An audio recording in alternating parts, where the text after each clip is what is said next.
तो दोस्तों, आज हम आ गए हैं गुजरात के एक शानदार और कल्चरल सिटी राजकोट में। ये शहर महात्मा गांधी जी के बचपन से जुड़ा हुआ है और यहाँ आपको मिलेगा हिस्ट्री, कल्चर और लोकल फूड का अमेजिंग एक्सपीरियंस।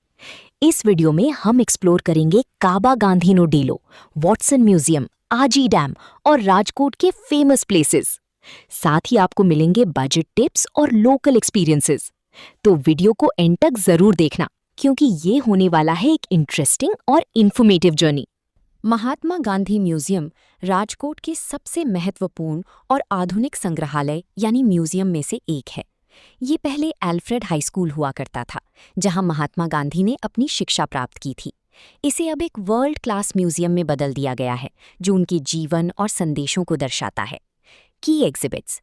म्यूजियम में कुल 39 कमरे हैं, जो एक सीक्वेंस में गांधी जी के जन्म से लेकर उनकी शहादत तक की यात्रा को दिखाते हैं।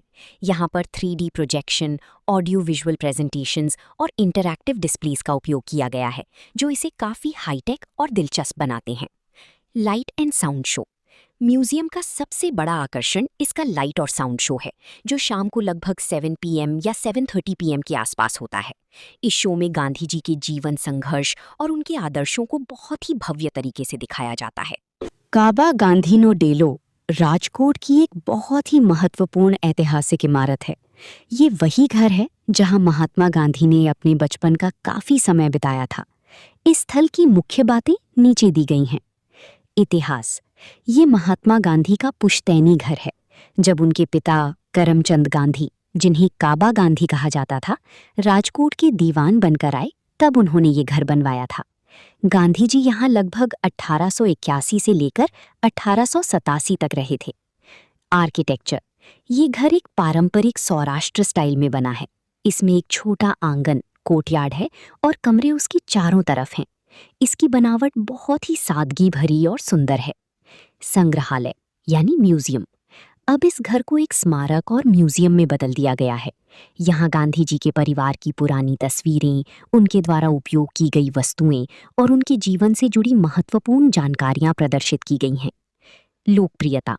यहाँ एक छोटा सा केंद्र भी है, जहाँ चरखा चलाने और खादी बुनने की ट्रेनिंग दी जाती है, जो गांधी जी के स्वदेशी अभियान की याद दिलाता है।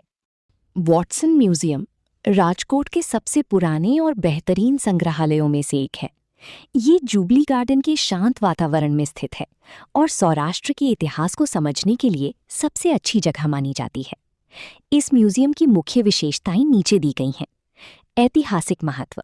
इसका नाम कर्नल जॉन वॉटसन के नाम पर रखा गया है, जो 19वीं सेंचुरी में एक ब्रिटिश पॉलिटिकल एजेंट और इतिहास प्रेमी थे। ये म्यूजियम सौराष्ट्र की संस्कृति और विरासत को संजोकर रखता है। प्रदर्शनियाँ, एग्जिबिट्स। यहाँ आपको प्राचीन मूर्तियाँ, सिक्के, पुराने हथियार और राजकोट के राजघराने से जुड़ी वस्तुओं का एक विशाल संग्रह मिलेगा।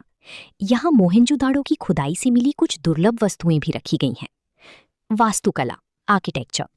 म्यूजियम की इमारत अपने आप में एक बेहतरीन नमूना है, जो पुराने जमाने की शाही बनावट की याद दिलाती है।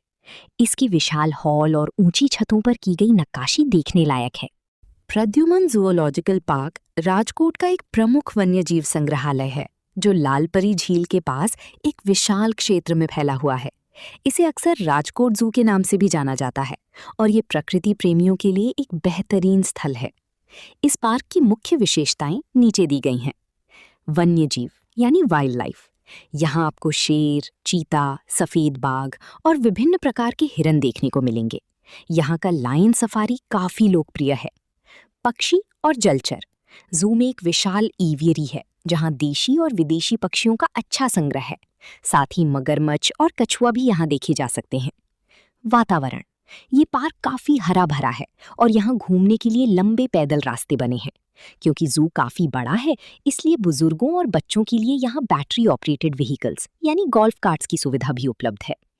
Rotary international dolls museum Rajkot के सबसे दिलचस्प और अनोखी संग्रहालयों में से एक है। ये म्यूजियम विशेष रूप से बच्चों और उन लोगों के लिए एक बेहतरीन जगह है जो दुनिया भर की संस्कृति और परंपराओं में रुचि रखते हैं। इस म्यूजियम की मुख्य विशेषताएं नीचे दी गई हैं। विश्वव्यापी संग्रह। यहाँ दुनिया की 100 से भी ज्यादा देशों की लगभग 1600 से अधिक गुड़िया डॉल्स प्रदर्शित की गई हैं, हर गुड़िया अपने देश की पारंपरिक पोशाक, कला और संस्कृति को दर्शाती है। शिक्षा और ज्ञान। म्यूजियम को इस तरह से डिजाइन किया गया है कि ये बच्चों को दुनिया की भूगोल, ज्योग्राफी और इतिहास के बारे में बताता है। यहाँ हर कंट्री के सेक्शन में उस देश के बारे में जरूरी जानकारी दी गई है। स्पेशल सेक्शंस, यहाँ लाइट हाउस ऑफ नॉलेज जैसी इंटरैक्टिव सुविधाएं हैं और गुड़िया के माध्यम से अलग अलग कथाओं और महत्वपूर्ण घटनाओं को दिखाया गया है। ऐश्वर्या पार्क राजकोट के जामनगर रोड पर स्थित एक बहुत ही लोकप्रिय और सुंदर अम्यूजमेंट पार्क और पिकनिक स्पॉट है। ये शहर की भीड़भाड़ से दूर एक शांत और हरा भरा वातावरण प्रदान करता है। इस पार्क की मुख्य विशेषताएं नीचे दी गई हैं। प्राकृतिक सुंदरता। ये पार्क एक बड़ी झील और पहाड़ियों के बीच बना है, जो इसे एक बेहतरीन लैंडस्केप देता है। यहाँ का हरा भरा गार्डन शाम की वॉक के लिए बहुत अच्छा है। Musical fountain. यहाँ का सबसे बड़ा आकर्षण म्यूजिकल फाउंटेन है। शाम के समय म्यूजिक और लाइट्स के साथ पानी का डांस देखने लायक होता है। मनोरंजन। बच्चों के लिए यहाँ एक बड़ा प्ले एरिया है। साथ ही झील में बोटिंग की सुविधा भी उपलब्ध है, जो दोस्तों और परिवार के साथ मजा करने के लिए बढ़िया है। शांति और ध्यान। पार्क के परिसर में एक सुंदर मंदिर भी है, जहाँ का वातावरण काफी पवित्र और शांत रहता है। श्री रामकृष्ण आश्रमा राजकोट का एक प्रमुख आध्यात्मिक और सांस्कृतिक केंद्र है, जो स्वामी विवेकानंद के आदर्शों और रामकृष्ण परमहंस की शिक्षाओं पर आधारित है। ये आश्रम अपने शांत वातावरण और सुंदर वास्तुकला यानी आर्किटेक्चर के लिए जाना जाता है। इस आश्रम की मुख्य विशेषताएं नीचे दी गई हैं। वास्तुकला, आर्किटेक्चर। आश्रम का मुख्य मंदिर बेलूर मठ यानी वेस्ट बंगाल के मंदिर की तरह ही बनाया गया है। ये लाल पत्थरों से बना है और इसमें विभिन्न धर्मों की वास्तुकला का मिश्रण देखने को मिलता है, जो सर्वधर्म संभाव का प्रतीक है। शांति और ध्यान। आश्रम के अंदर एक विशाल प्रार्थना हॉल है यानी यूनिवर्सल टेम्पल, जहां कोई भी बैठकर ध्यान यानी मेडिटेशन कर सकता है। यहाँ का वातावरण इतना शांत है कि लोग यहाँ घंटों सुकून से बिताना पसंद करते हैं। पुस्तकालय यानी लाइब्रेरी। यहाँ एक बहुत बड़ी पब्लिक लाइब्रेरी है, जहाँ धर्म, दर्शन यानी फिलॉसफी और भारतीय संस्कृति से जुड़ी हजारों किताबें उपलब्ध हैं। साथ ही यहाँ एक अलग से एग्जीबिशन भी है, जो स्वामी विवेकानंद के जीवन को दर्शाती है। सामाजिक कार्य यानी सोशल वर्क। आश्रम द्वारा कई सामाजिक और मानव सेवा के कार्य किए जाते हैं, जैसे कि डिस्पेंसरी यानी हॉस्पिटल, बच्चों के लिए कोचिंग क्लासेस और राहत कार्य। श्री द्वारकाधीश टेम्पल, जिसे जगत मंदिर के नाम से भी जाना जाता है, राजकोट के सबसे महत्वपूर्ण धार्मिक स्थलों में से एक है। ये मंदिर भगवान कृष्ण को समर्पित है और शहर के इंद्रप्रस्थ नगर एरिया में स्थित है। मंदिर से जुड़ी मुख्य जानकारी नीचे दी गई है। वातावरण और शांति। ये मंदिर अपनी पवित्रता और शांत वातावरण के लिए जाना जाता है। शहर के बीच होने के बावजूद मंदिर के अंदर कदम रखते ही आपको एक अलग ही सुकून का अनुभव होता। आरती और दर्शन। यहाँ की सुबह और शाम की आरती काफी भव्य होती है। लोकल्स के बीच आरती का समय काफी लोकप्रिय है और त्योहार के समय जैसे जन्माष्टमी यहाँ भारी भीड़ होती है। संस्कृति। मंदिर का निर्माण और वास्तुकला, आर्किटेक्चर परंपरागत भारतीय मंदिरों जैसा है। यहाँ की सफाई और व्यवस्था की लोग काफी प्रशंसा करते हैं। अजी डैम राजकोट का एक बहुत ही लोकप्रिय और महत्वपूर्ण डैम है, जो आजी नदी पर बना है। इसे राजकोट की लाइफलाइन भी कहा जाता है, क्योंकि ये शहर की पानी की ज़रूरत को पूरा करता है और एक बेहतरीन रिक्रिएशनल स्पॉट भी है। इस डैम से जुड़ी मुख्य बातें नीचे दी गई हैं। पिकनिक और वातावरण। डैम के आसपास का इलाका काफ़ी हरा भरा है और यहाँ एक सुंदर गार्डन भी है। परिवारों के लिए ये एक पसंदीदा पिकनिक स्पॉट है, खासकर कि शाम के समय जब ठंडी हवा और सनसेट का नज़ारा बहुत सुहाना होता है। जू और बर्ड वॉचिंग। डैम के पास एक छोटा जू और पक्षीशाला यानी एवियरी भी है। सर्दियों के मौसम में यहाँ कई माइग्रेटरी बर्ड्स भी देखे जा सकते हैं, जो बर्ड वॉचर्स के लिए एक अच्छा अनुभव होता है। मनोरंजन। गार्डन में बच्चों के लिए खेलने की जगह है और वॉकवे भी बनी है, जहाँ लोग मॉर्निंग और इवनिंग वॉक के लिए आते हैं। मॉनसून के समय जब डैम पूरा भर जाता है, तब इसका नज़ारा और भी भव्य हो जाता है। लालपरी लेक राजकोट के पूर्वी छोर पर स्थित एक बेहद खूबसूरत और शांत झील है। ये न केवल एक प्रसिद्ध पिकनिक स्पॉट है, बल्कि प्रकृति प्रेमियों और पक्षी देखने के शौकीन लोगों के लिए भी एक स्वर्ग के समान है। इस झील से जुड़ी कुछ मुख्य बातें नीचे दी गई हैं। प्राकृतिक सुंदरता और बर्ड वॉचिंग। लाल परी झील अपने मनमोहक दृश्यों के लिए जानी जाती है। सर्दियों के मौसम में यहाँ दूर दूर से प्रवासी पक्षी माइग्रेटरी बर्ड्स आते हैं, जिन्हें देखना एक अनोखा अनुभव होता है। आसपास के आकर्षण। ये झील प्रद्युमन जूलॉजिकल पार्क के बिल्कुल करीब है। लोग अक्सर जू घूमने के बाद शाम को यहाँ सुकून बिताने आते हैं। पिकनिक और वॉकवे। झील के किनारे साफ सुथरे पैदल रास्ते वॉकवेज बने हैं, जहां लोग मॉर्निंग और इवनिंग वॉक का मजा लेते हैं। परिवारों के लिए यहाँ पिकनिक मनाना काफी लोकप्रिय है। लैंग लाइब्रेरी, जिसे लाखाजी राज लाइब्रेरी के नाम से भी जाना जाता है, राजकोट की सबसे पुरानी और ऐतिहासिक लाइब्रेरी है।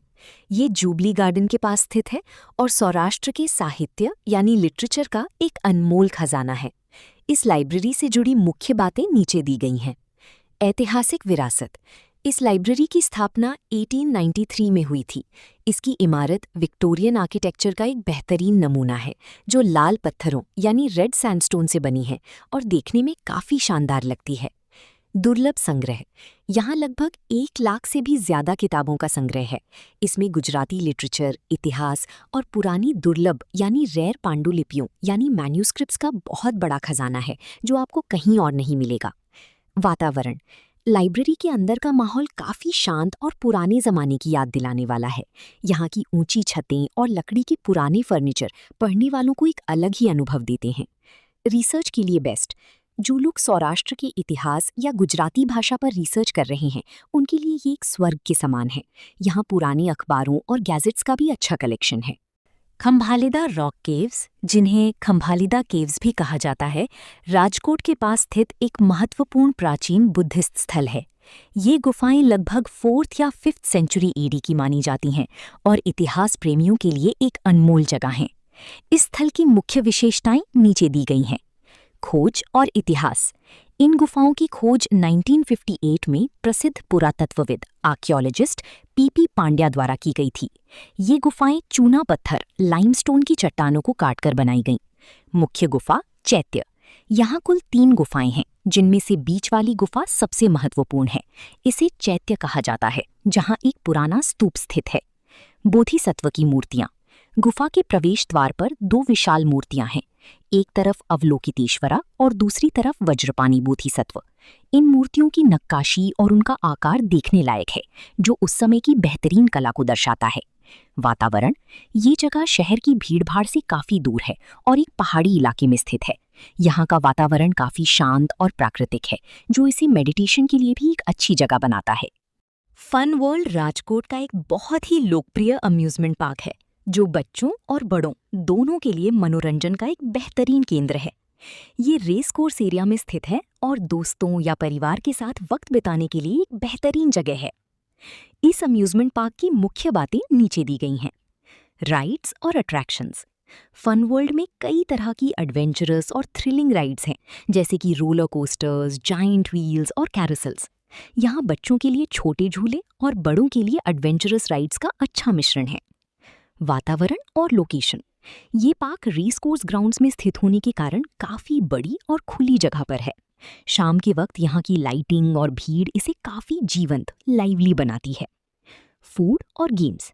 राइड्स के अलावा यहाँ कई तरह के वीडियो गेम्स और फूड स्टॉल्स भी हैं, जहाँ आप स्नैक्स और रिफ्रेशमेंट्स का मजा ले सकते हैं। इवेंट्स। कई बार यहाँ त्योहारों या विशेष मौक़ों पर मेला, फेयर और कल्चरल इवेंट्स भी आयोजित किए जाते हैं, जो काफ़ी भीड़ आकर्षित करते हैं।